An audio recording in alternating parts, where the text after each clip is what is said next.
Yeah, so it really is a pleasure to be with you. I'm not coming from an HPC background.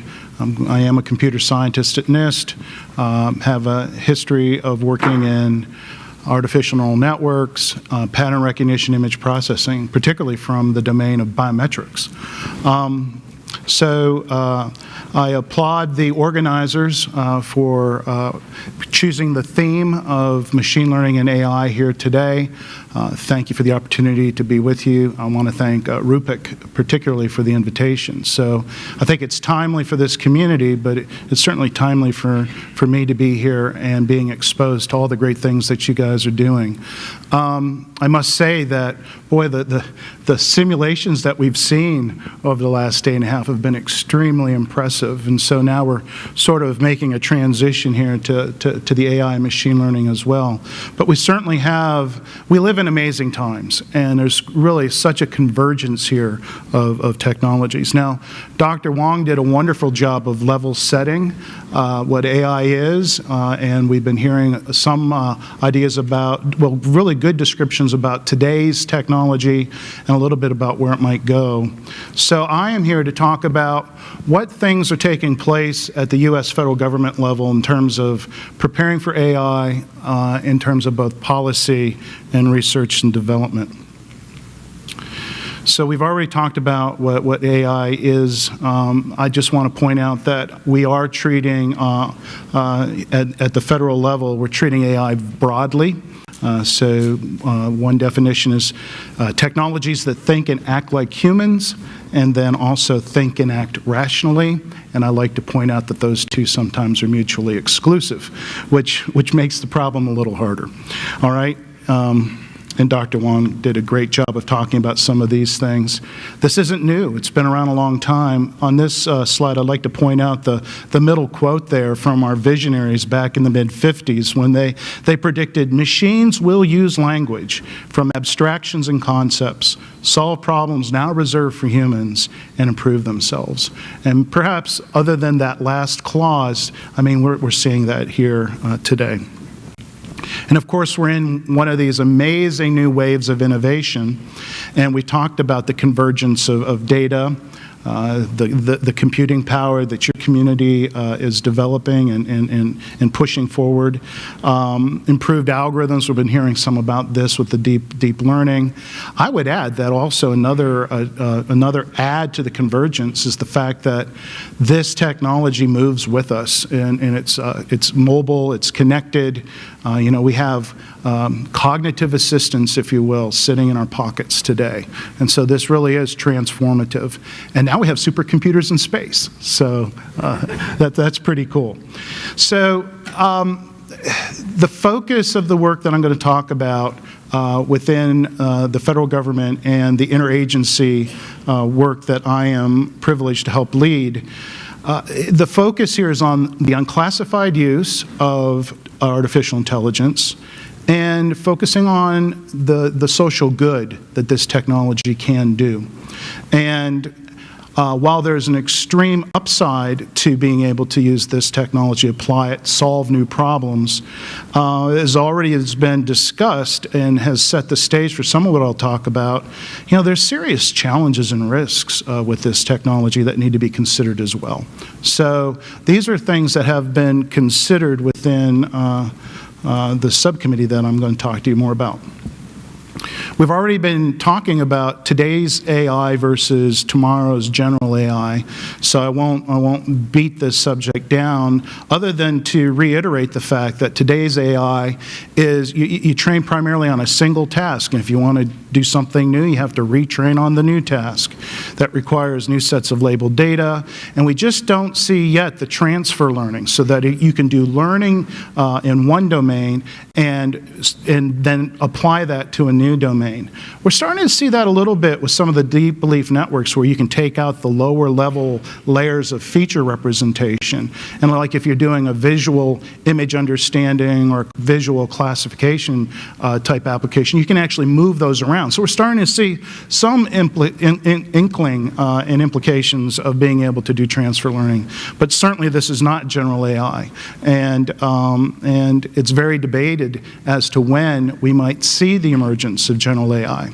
The point here is, even if machine learning and AI did not evolve beyond what it is today, it is proving to be, and it will continue to be, extremely impactful and extremely transformative. And so one of the positions that we have taken within the federal government with the policy and R&D coordination side is, let's do the work to address today's AI, and let's update regulations where needed. Let's coordinate well our R&D efforts. Let's kind of get that part right, and it's going to help us prepare for the general AI when it comes. So I've been mentioning about this subcommittee. So under the Executive Office of the President, back May of 2016, there was a subcommittee called Machine Learning and Artificial Intelligence that was kicked off. So this is out of the White House. It's under the National Science and Technology Council. And this subcommittee has in its charter these seven functions. If you word spot, you'll see action words: advise, coordinate, support, monitor. So that's our role. And then the fourth bullet there really sets the scope. We are to facilitate efforts across federal agencies to address science technology policy issues, research, testing, standards, education, training, privacy, and outreach. Basically, all things AI at the federal level, our subcommittee is chartered to be paying attention to. So it's a large scope. It's a very worthy scope. So there's a large interagency table. And not all these seats are filled at the table, but we have a very vibrant and active membership. And Rupik is actually a representative for NASA. The point here, if you look at the different departments that are by charter here, it really drives home the point that this technology is revolutionary. It's touching everything in society. So whether we're talking about education or energy, health, human services, security, justice, transportation, I mean, everything stands to benefit from this new technology. So summer of 2016, the subcommittee, under the leadership of the Office of Science Technology Policy, held a series of public workshops. And you can get the sense of what the key topics are by the titles of these public workshops, hosted at various universities around the country. So we see law and governance, social good, entrepreneurship and business, safety, control, social economic impacts, and there was an open call for a request for information, which was also captured and publicly released. So there was a lot of engagement with the public, and that set the stage. The subcommittee was tasked to write a national strategic plan for machine learning and artificial intelligence. And we broke this down into two pieces, a policy piece and an R&D piece. And so those are embodied in these two reports, which are publicly available off the web.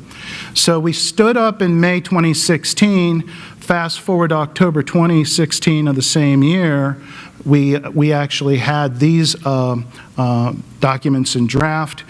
They were signed off and reviewed at the executive levels of all the agencies and cleared by the White House. So very unprecedented time scale on putting this work together.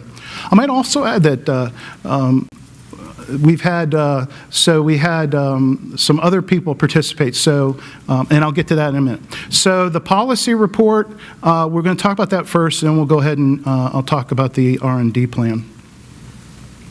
And I might add that there was a third report put out by the White House, and that was put out last December, and that was entitled Artificial Intelligence, Automation, and the Economy, all right? So, the policy report, preparing for the future of AI. These are the categories that 23 recommendations are riddled throughout the document. But these are the areas that the federal government should be paying attention to and also be working with the community on. The first is applications of AI for public good. There are, the majority of federal agencies are service mission oriented. They're providing benefits, they're providing services. They have large social impact. They tend to have small R&D budgets and little science technology expertise, and yet they have really big problems. And they also have a lot of data. And so the vision here is if we can help those service agencies be able to make their data appropriately and responsibly available to the technology solutions, a lot of new and good solutions could be derived so that these agencies could deliver and do their missions more effectively and more efficiently. Then there's the whole area of AI regulation and the need to really protect the public from potential harm and from harm. And this gets into the area of ensuring fairness and economic competition. The approach of the subcommittee and its recommendations are, there's a lot of federal regulations on the books, so the idea isn't throw it all out and start over, but it's in need of updating. So take the Department of Transportation, for example. There's a lot of existing regulation. None of it was drafted with autonomous vehicles in mind. So my colleagues on the interagency are helping lead that effort on behalf of transportation. One of the things here is we want to be careful to be responsible to protect the public with regulation, but we also don't want regulation to be a barrier to innovation. So we want to do regulation in a way that drives innovation, but we need to balance that with protecting the public, protecting privacy and things like that, ensuring market fairness. So monitoring the progress of AI, so keeping our eye on the kinds of things we're hearing about even in this conference.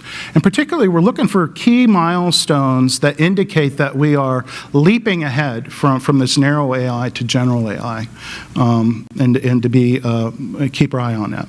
There's also a diversity challenge within the technology fields in terms of gender and race. And so that leads us to the new AI workforce. So the next two, AI workforce and then automation economy, they're kind of linked. And we already hit upon this with some questions and discussions earlier today. I am always talking about AI these days because of my role. And almost always, before a conversation goes very far, we start to talk about jobs. And we talk about the economy, and we talk about work. So, work is changing. This technology is changing the nature of work. And so there's opportunities here where there's going to be some new jobs. There's going to be, with automation, there's the potential, and there's going to be displacement of workers from different sectors. So part of the discussion, the debate, and looking at what we should do to prepare has to do not only with, well, at the end of this innovation period, are we going to have more jobs or less jobs?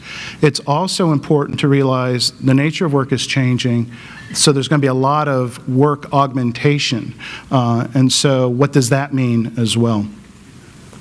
And then there's the area of fair, accountable, and safe AI. This gets into ethics, it gets into transparency, and these systems are probabilistic, and they're going to have error rates. And so this is going to require a certain amount of testing and certification to make sure that these are trusted.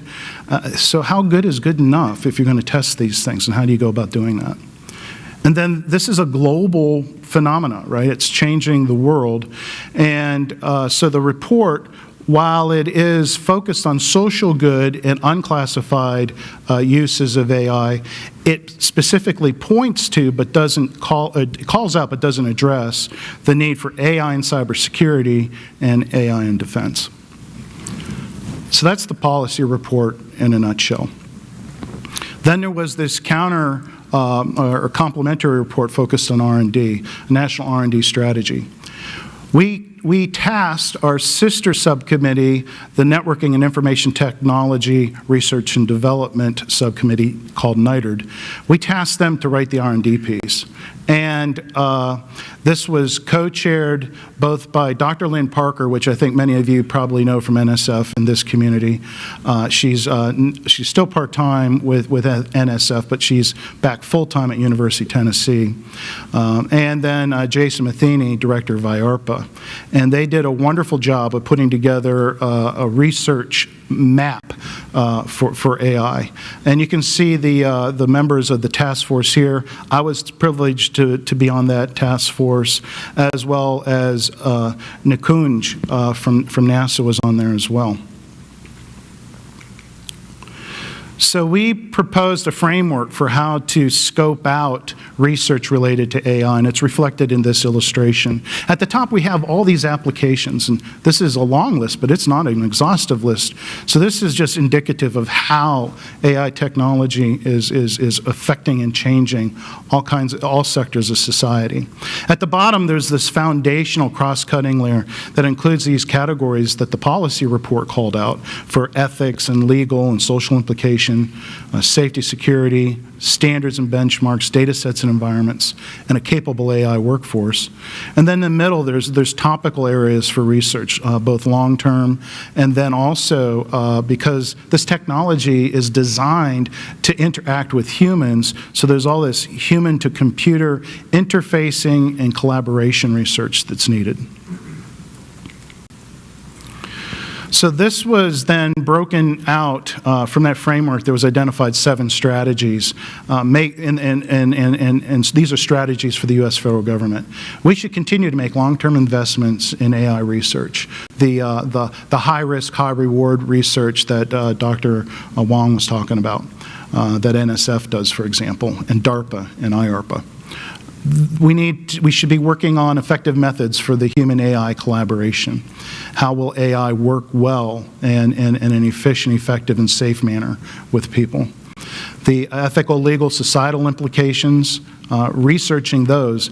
You know, some of this is very, very difficult today to even define, to measure, to evaluate. And just think about ethics engineering and what that implies. The need for safety and security. And we need AI technologies that enhance cybersecurity, but we need AI technologies that are cyber secure, right? So it's two-way there.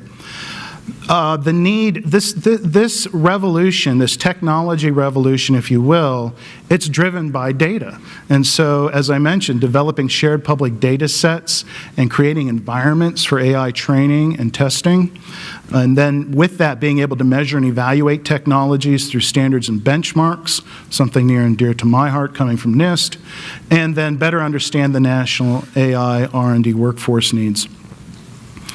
And so, some things that I've been, my eyes have been open to the fact that the focus of the workforce, it's not just science, technology, engineering, and math, but the fact that this technology is interfacing with human, there's a need for art and design here as well.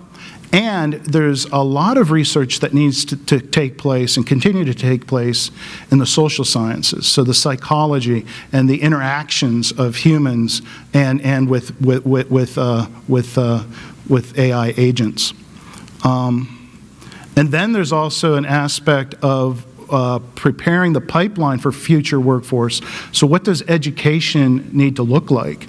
And who are going to be our professional educators when industry is commanding such a much more higher salary, it's much more attractive. So how do we ensure that the next generation is going to be properly educated and made aware?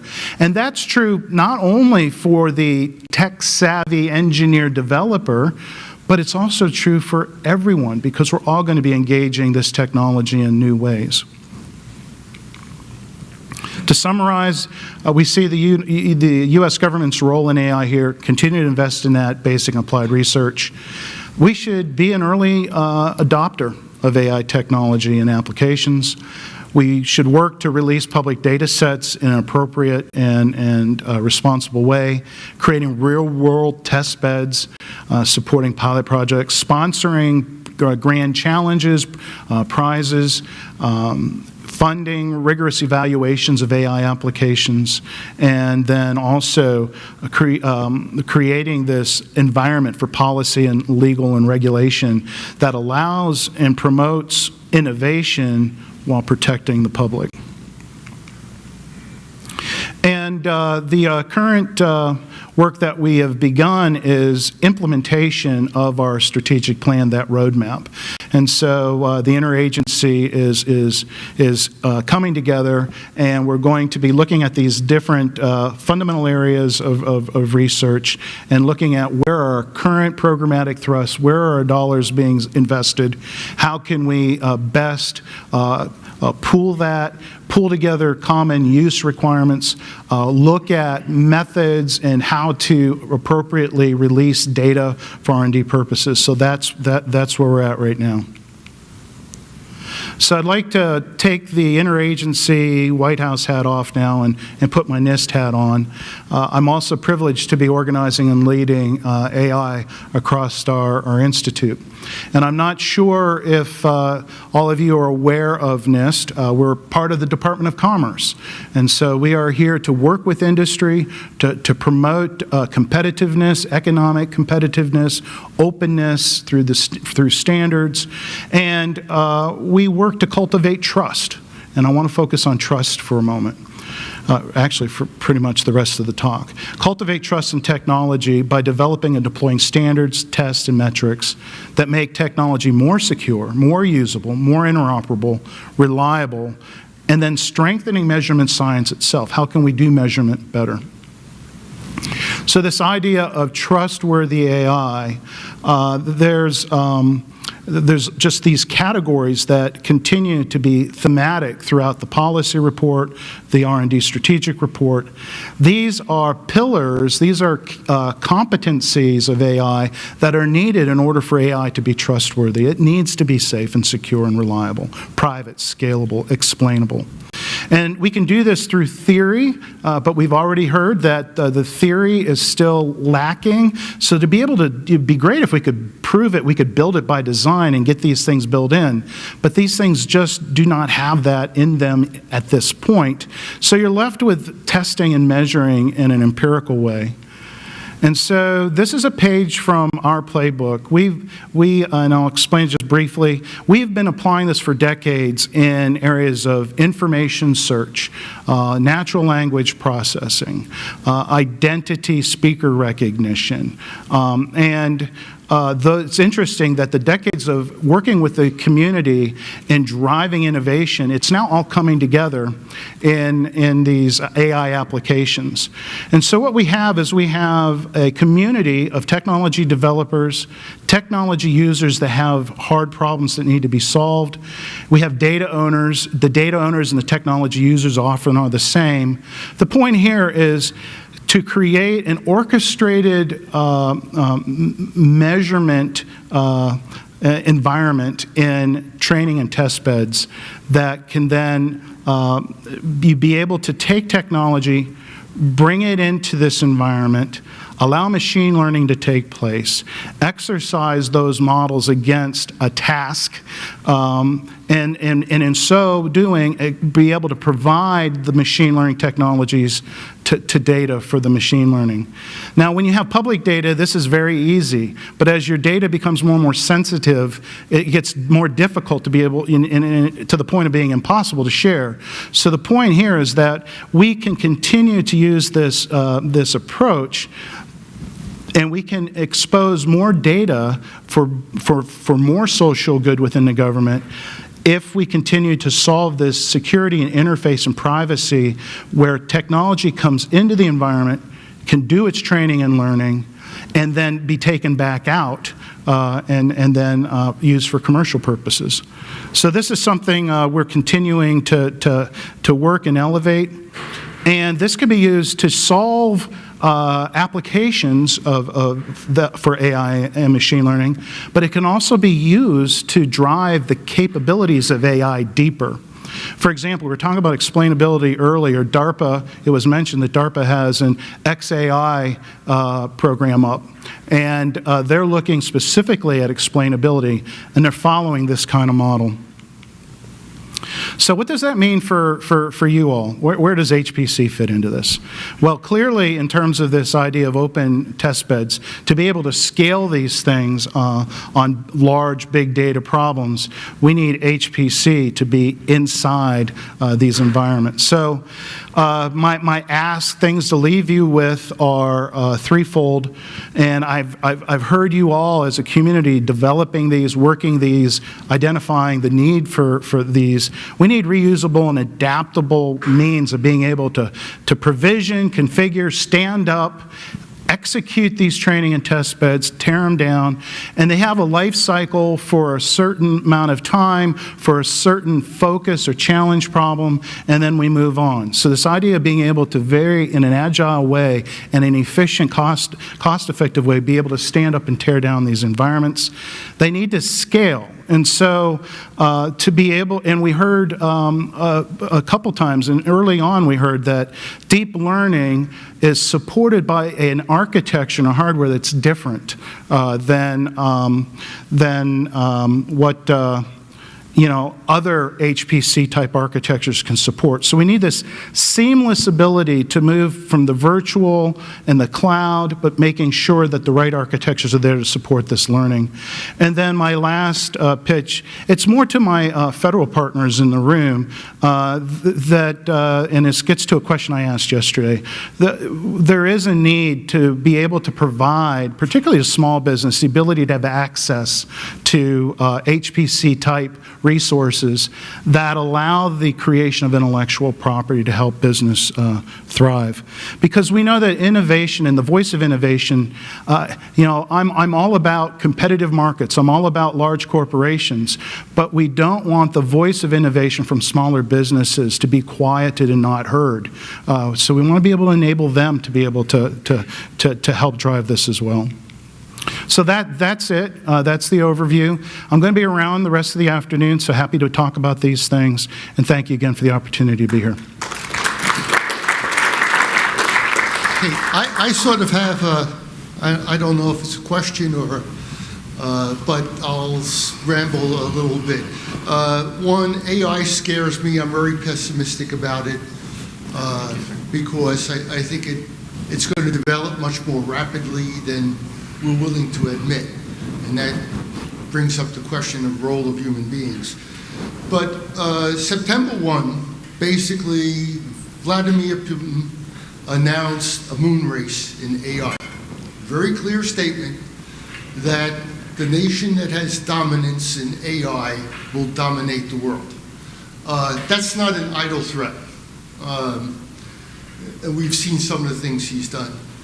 To me, one of the important things is to get workforce development. I know it's addressed somewhat, but it's very, very important to upgrade teaching in these areas, in mathematics, in AI, yes. in machine learning. Yes. At lots of colleges, and not just NCSA and SDSE, but lots of right. colleges. Well, and even in earlier indoctrination, introduction, and mastering of these technologies, and even just base statistics, so people understand when they're dealing with probabilistic things, what does that mean?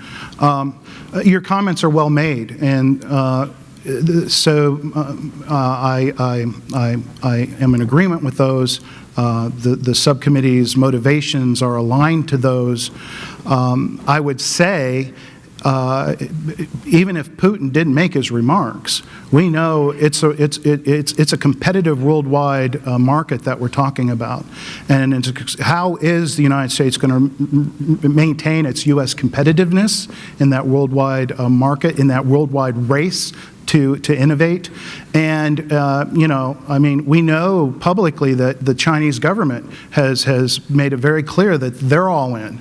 You know, like, I think the numbers were like $130 billion, you know, and so, you know, so it's a worldwide phenomena. And so we need to be working together. We need these kinds of partnerships, and we all need to play our role in keeping up. So, points well made.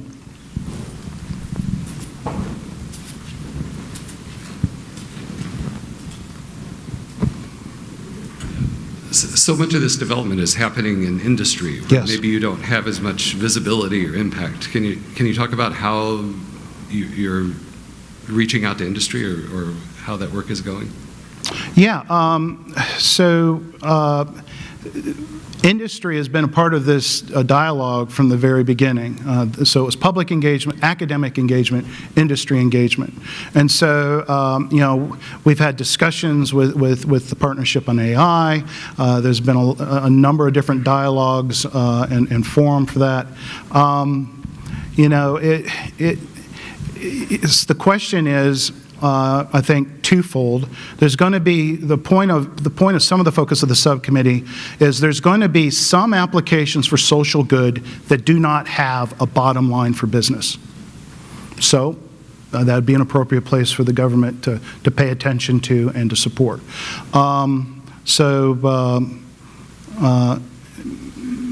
Yeah, so maybe that's the most important thing to say right now. We all have different roles to play.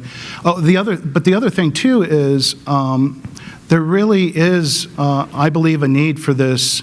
And I believe industry is welcoming of how does one demonstrate a certification, how does one demonstrate a competency, a trust, which is going to help also promote the marketability. So one of the things that you talked about was open data repositories, and that's absolutely essential to train these models. Who's going to validate the labels and the annotation? Because one of the things we run into is we can find tons of data, but it's either not well annotated, it's incorrectly annotated, or there is no annotation, and that makes it worthless. It's a great question, and it points to a need. I don't have a solution at this point, other than I know that some of my colleagues in the subcommittee are quite excited about creating communities of interest where data holdings can be contributed, and there be some sort of curation and governance and ability to maintain, curate, you know, and maintain those collections. So the idea is to have some growing centralized repository around certain applications that have this curation that's needed. But the implementation of that, I mean, you can kind of envision an organization, an organized community that would do that, but its actual implementation, you know, it's a great question, and it's a big need. We're also hopeful that AI will continue as it moves towards general, we'll see less dependence on labeled data and more ability to work with unstructured data. But, you know, labeled data is driving things right now. And I'll ask a related question about the tractability of the ethics problem. Yeah. Is that problem tractable without going all the way back to the data and somehow manipulating that data and retraining? Yeah, I mean, Dr. Wong, I think, talked about this, is that these explanations for sources of error and the introduction of those errors, I mean, it's kind of along the whole pipeline and life cycle from data to decision. And so I really don't know. In terms of the things that I believe we should be working on, then that we can deal with immediately, and you kind of rack and stack that. For me, the ethics is very important, but it's way down it's way up the hard scale. Yeah, so did the committee, or have you guys considered some of the flip side of the data availability question, and that is that, you know, the capability that these technologies potentially provide lies as much in the data that's used to train them, to train the systems, as it is in the systems themselves, or rather, the data is a part of the system. Yeah. So, there's the issue of making data widely available to enhance capabilities, but then there's also the issue of the competitive advantage strategically that the U.S. enjoys because we are a relatively data-rich society. So are there means, or is there consideration to looking at our training data as a source of competitive advantage for the U.S. and how we might sort of walk that tension between making things widely available to encourage innovation versus trying to preserve some competitive strategic advantage for the U.S. in certain types of international arenas? Yeah, wow, that's a very deep question.